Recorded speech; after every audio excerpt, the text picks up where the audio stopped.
नमस्कार, मैं भावना। चलिए देखते हैं झारखंड की 15 फटाफट बड़ी खबरों को। सीएम हेमंत सोरेन का बड़ा दावा, झारखंड में नक्सलवाद का खात्मा अंतिम चरण में।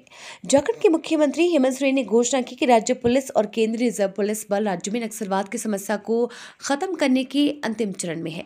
हेमंत सोरेन का ये बयान ऐसे समय में आया जब कुछ घंटे पहले ही झारखंड के पश्चिमी सिंहभूम जिले के वन क्षेत्र में माओवादी विरोधी अभियान के दौरान उन्नत विस्फोटक उपकरण फटने से सीआरपीएफ का एक सिपाही घायल हो गया। आईईडी विस्फोट के बारे में पूछे जाने पर नागपुर में सोरेन ने संवाददाताओं से कहा, सुरक्षा बलों ने नक्सलियों के गढ़ को ध्वस्त कर दिया है। वे नक्सलवाद का उन्मूलन करने के कार्य के अंतिम चरण में है। सीबीआई पर सख्त हुआ। हाईकोर्ट ने पूछा, कब पूरी होगी जेपीएससी परीक्षा में गड़बड़ी की जांच। झारखंड लोक सेवा आयोग की प्रथम और द्वितीय परीक्षा में हुई गड़बड़ी की जांच अब तक पूरी नहीं होने पर हाईकोर्ट ने नाराजगी जाहिर की है। सीबीआई के अनुसंधान अधिकारी को अदालत में हाजिर होने का निर्देश दिया है। मामले की सुनवाई के दौरान चीफ जस्टिस संजय कुमार मिश्रा और जस्टिस आनंद सेन की अदालत ने कहा कि कई साल से इस मामले की जांच की जा रही है। जांच अभी तक पूरी नहीं हो सकी है। आखिर जांच कब तक पूरी होगी, इस पर सीबीआई की ओर से अदालत को बताया गया कि जांच पूरी करने की समय सीमा नहीं बताई जा सकती है। सीएम सोरेन ने 2 अरब 11 करोड़ 40 लाख की 783 योजनाओं का शिलान्यास व उद्घाटन किया। मुख्यमंत्री हेमंत सोरेन शुक्रवार को बरहेट के भोगनाडीह व गोपलाडीह में आयोजित कार्यक्रम में 2 अरब 11 करोड़ 40 लाख रुपए के 783 योजनाओं का शिलान्यास व उद्घाटन किया। डीडीसी प्रभात कुमार बर्दिया ने बताया कि मुख्यमंत्री 638 योजनाओं का उद्घाटन 61 करोड़ 40 लाख की लागत से वे 145 योजना का शिलान्यास 1 अरब 39 करोड़ 94 लाख कुल 2 अरब 11 करोड़ 40 लाख की 783 योजनाओं का मुख्यमंत्री शिलान्यास व उद्घाटन ऑनलाइन किया, जिसकी तैयारी पूरी कर ली गई है। झारखंड में भी तेज होगी आरक्षण की सियासत, दोबारा आ सकता है 77% रिजर्वेशन का बिल। बिहार में 75% आरक्षण बढ़ाए जाने का कानून लागू होने के बाद झारखंड में भी इस मसले पर सियासत फिर तेज होने वाली है। हेमंत सोरेन सरकार ने पिछले साल नवंबर में विशेष सत्र बुलाकर राज्य में आरक्षण का प्रतिशत 77% करने का बिल पारित किया था। हालांकि राज्यपाल की आपत्ति के कारण ये कानून का रूप नहीं ले सका। मैट्रिक इंटर की परीक्षा का बदलेगा पैटर्न, जैक ने शिक्षा विभाग को भेजा प्रस्ताव। झारखंड में मैट्रिक इंटर की परीक्षा का पैटर्न बदलने की तैयारी की जा रही है। अब परीक्षाएं कोविड से पहले के पैटर्न पर ली जाएंगी। झारखंड एकेडमिक काउंसिल ने इसका प्रस्ताव तैयार कर स्कूली शिक्षा एवं साक्षरता विभाग को भेज दिया है। जैक के द्वारा तैयार प्रस्ताव के अनुसार ओएमआर शीट पर ली जाने वाली परीक्षा में 10 अंक की कटौती की गई है। अब ओएमआर पर 40 के बदले 30 अंकों की परीक्षा ली जाएगी। ओएमआर शीट पर ली जाने वाली परीक्षा में सभी प्रश्न 1 अंक की और बहुविकल्पीय होते हैं। झारखंड ओपन यूनिवर्सिटी में पढ़ने वाले एसटी/एससी छात्र छात्राओं को मिलेगी छात्रवृत्ति। झारखंड स्टेट ओपन यूनिवर्सिटी में अध्ययनरत एसटी/एससी व ओबीसी कैटेगरी के छात्र छात्राओं को भी अब पोस्ट मैट्रिक स्कॉलरशिप मिलेगी। राज्य सरकार ने इसकी अनुमति प्रदान कर दी है। आदिवासी कल्याण आयुक्त अजय नाथ झा इसकी स्वीकृति से संबंधित जानकारी विवि को उपलब्ध करा दी है। विवि द्वारा डॉक्टर मनोज कुमार अग्रिया को नोडल अधिकारी मनोनीत किया गया है। डॉक्टर अग्रिया ने बताया कि विवि को यूजर आईडी एवं पासवर्ड उपलब्ध करा दिया गया है। उत्तरकाशी के टनल में फंसे खूंटी के 3 मजदूर, इंतजार में परिजनों की पथराई आंखें। बूढ़े माँ बाप और पत्नी को बोलकर घर से कमाने निकला चमरा उरांव पिछले 13 दिनों से उत्तराखंड के उत्तरकाशी के टनल में फंसा हुआ है। बूढ़े माँ बाप और पत्नी को चमरा उरांव ने कहा था कि हर महीने पैसे भेजेगा, लेकिन 1 महीने का पैसा भेजा और टनल में फंस गया। परिवार उनके सकुशल निकलने की कामना कर रहा है। चमरा के घर में उनकी पत्नी और 4 छोटे बच्चे हैं।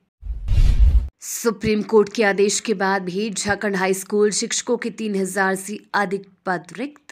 संयुक्त स्नातक प्रशिक्षित शिक्षक प्रतियोगिता परीक्षा 2016 में हाई स्कूल शिक्षकों के 17,786 पदों को अब तक पूरा नहीं भरा जा सका है।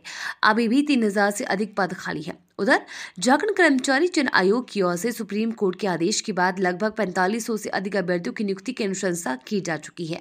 गणित व भौतिकी शास्त्र तथा बांग्ला विषय में कोटिवार अंतिम चयनित अभ्यर्थी का न्यूनतम कट ऑफ मार्क्स भी जारी कर दिया गया है।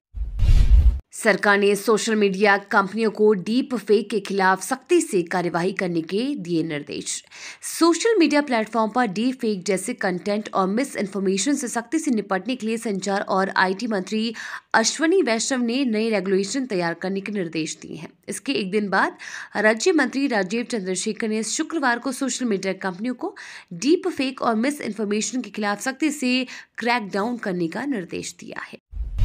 सेना में निकली 75,000 से ज्यादा भर्ती। एसएससी ने जीडी कांस्टेबल के 75,768 पदों पर भर्ती निकाली है। इनमें से 67,364 पद पुरुष और 8,189 पद महिला कैंडिडेट्स के लिए है। आवेदन प्रक्रिया शुरू हो गई है, जो 28 दिसंबर तक चलेगी। इच्छुक कैंडिडेट्स ssc.nic.in पर जाकर ऑनलाइन आवेदन कर सकते हैं। इस भर्ती के लिए 100 रुपये आवेदन फीस ली जाएगी। आरक्षित वर्ग को फीस में छूट होगी। 18 से 23 साल तक के कैंडिडेट्स इस भर्ती के लिए एलिजिबल हैं। भारत ने बनाई 4 दुर्लभ बीमारियों की दवाई, अब महज चंद लाख में होगी उपलब्ध। भारत ने 4 दुर्लभ बीमारी की दवाई बनाई है। पहले इसकी कीमत करोड़ों में थी, लेकिन अब ये दवाई महज चंद लाख में उपलब्ध होगी। इसके अलावा सिकल सेल बीमारी का सिरप भी बनाया जा रहा है। साल भर पहले भारत ने 13 तरह की दुर्लभ बीमारी की दवाई बनाने पर काम शुरू किया था। इसमें से 4 बीमारी की दवाई बनाने में कामयाबी मिली है। भारत की इस सफलता से करोड़ों रुपए की दवाई अब महज कुछ लाख रुपए में देश में ही उपलब्ध होगी। झारखंड के लोगों को मिलेगी ट्रैफिक जाम से निजात। 1 दर्जन से अधिक शहरों में बनेंगे बाईपास। राज्य के 1 दर्जन से अधिक शहरों व जिला के मुख्यालयों के लिए बाईपास बनाया जाएगा। ट्रैफिक की समस्या से निजात दिलाने के लिए ऐसा किया जा रहा है। इन छोटे शहरों या जिला मुख्यालय के अंदर से होकर अभी गाड़ियां निकल रही हैं। शहर के अंदर अक्सर जाम लगी रहती है, जिससे ट्रैफिक की समस्या होती है। बाईपास बन जाने से गाड़ियां बाहर से ही क्रॉस करके जाएंगी। झारखंड में बड़ी साजिश नाकाम। कारोबारी की हत्या करने आए अपराधी को पुलिस ने दबोचा। परसों डीह के जमीन कारोबारी की हत्या करने जा रहे 3 अपराधियों को पुलिस ने हथियार के साथ गिरफ्तार कर लिया। तीनों की गिरफ्तारी साक्षी थाना अंतर्गत राजेंद्र विद्यालय के पीछे क्वार्टर नंबर 57A से की गई। उनके पास से 3 हथियार बरामद किए गए। एएसपी किशोर कौशल को सूचना मिली थी, जिसके बाद दबिश दी गई। पुलिस ने उस मकान को घेर रखा था जहां उनकी छिपने की जगह थी। पूछताछ में पता चला कि तीनों कारोबारी को मारने के लिए आए थे और उस बंद पड़े क्वार्टर में पनाह लिए हुए। यहूदियों की नरसंहार पर संजय राउत के बिगड़े बोल से इजरायल ने भारत सरकार को लिखा खत। इजरायली दूतावास ने शुक्रवार को सोशल मीडिया प्लेटफॉर्म एक्स पर शिवसेना नेता संजय राउत की पोस्ट को लेकर भारत के समक्ष कड़ा विरोध दर्ज कराया है। नई दिल्ली स्थित इजरायली दूतावास ने यहूदी समुदाय के खिलाफ नरसंहार को उचित ठहराने वाली यहूदी विरोधी टिप्पणियों के लिए शिवसेना नेता संजय राउत के खिलाफ विदेश मंत्रालय को कड़े शब्दों में एक वर्बल नोट भेजा है। इसके अलावा दूतावास ने लोकसभा अध्यक्ष ओम बिरला को भी एक पत्र लिखा है। सरकार ने दी बड़ी सुविधा। अब सोशल मीडिया कंपनियों के खिलाफ आप भी करा सकेंगे एफआईआर। यदि आपको भी इस बात को लेकर शिकायत थी कि आप सोशल मीडिया कंपनियों के खिलाफ एफआईआर नहीं करा सकते हैं, तो आपकी समस्या को सरकार ने दूर कर दिया है। यदि कोई सोशल मीडिया कंपनी आईटी नियमों का उल्लंघन करती है, तो देश का कोई भी नागरिक इनके खिलाफ एफआईआर दर्ज करा सकेगा। सरकार जल्द ही ये सुविधा देने जा रही है। ये तो थी आज की बड़ी खबरें। अपने गांव या शहर की न्यूज देखने के लिए हमें कमेंट्स में जरूर बताएं कि आप न्यूज को कहां से देख रहे हैं।